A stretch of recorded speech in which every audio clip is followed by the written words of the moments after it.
பாவக்காய் சாப்பிட்றது உடம்புக்கு ரொம்பவே நல்லது. சாப்பிடு சாப்பிடு நான் சின்ன பிள்ளையா இருக்கிறப்ப எங்க அம்மா என்ன சாப்பிட வைக்க எவ்வளோ ட்ரை பண்ணாங்க. ஆனா நான் சாப்பிடல. இப்ப என் பையனுக்கும் நான் அதே டயலுக்கு தான் சொல்லி அவனை சாப்பிட வைக்க எவ்வளோ நான் ட்ரை பண்றேன். ஆனா அவனும் சாப்பிட மாட்டான். ஏன்னா அதோட டேஸ்ட் அப்படி கசப்பு.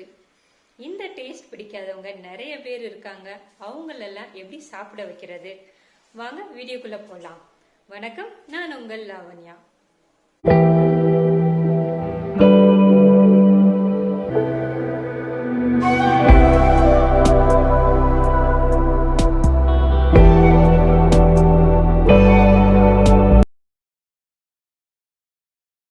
இப்போ நீங்க பாவக்காய் வாங்க போறீங்க. இதுல லைட் கிரீன் கலர்லயும் இருக்கும், டார்க் கிரீன் கலர்லயும் பாவக்காய் இருக்கும். இதுல நீங்க லைட் கிரீன் கலர் பாவக்காயை பார்த்து சூஸ் பண்ணிக்கோங்க.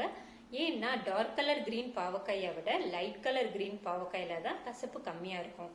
நான் பெரும்பாலும் டார்க் கலர் கிரீன் பாவக்காய் வாங்க மாட்டேன். உங்களுக்கு வீடியோல காமிக்கிறதுக்காக மட்டும் ஒன்னே இந்த கலர்ல வாங்கியிருக்கேன்.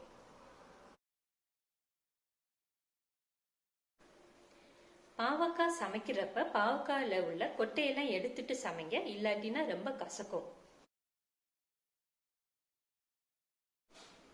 பாவக்காயை கட் பண்ணிட்டு உப்பு போட்டு அரை மணி நேரம் நல்லா ஊற வச்சிருங்க.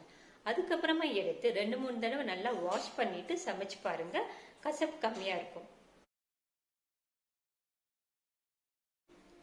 பாவக்காயை புளி தண்ணிலையோ மோர்லயோ நல்லா ஊற வச்சுட்டு அதுக்கப்புறமா எடுத்து சமைச்சு பாருங்க, பாவக்காய் கசக்காது. பாவக்காய் பொரியல் பண்ணும்போது அதோட அரைக்கீரைய பொடியா நறுக்கி கட் பண்ணி வதக்கி சாப்பிட்டு பாருங்க, பாவக்காய் கசக்காது, டேஸ்டும் சூப்பரா இருக்கும்.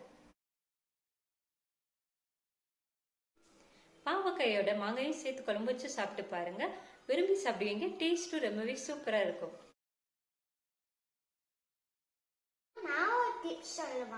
ஓகே செல்லம்.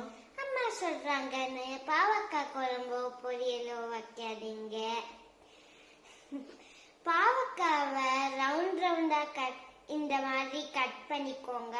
அப்புறம் எண்ணெயில போட்டு ஃப்ரை பண்ணிப்பாங்க, ரொம்ப கிறிஸ்பியாவும் டேஸ்டாவும் இருக்கும். இந்த வீடியோ உங்களுக்கு பிடிச்சிருச்சுன்னா லைக் பண்ணுங்க, ஷேர் பண்ணுங்க, சப்ஸ்கிரைப் பண்ணுங்க, மறக்காம பெல் ஐகானை கிளிக் பண்ணுங்க. என்னோட டிப்ஸ் உங்களுக்கு பிடிச்சிருச்சுன்னா எப்படி இருக்குன்னு கமெண்ட்ல சொல்லுங்க. பாய்.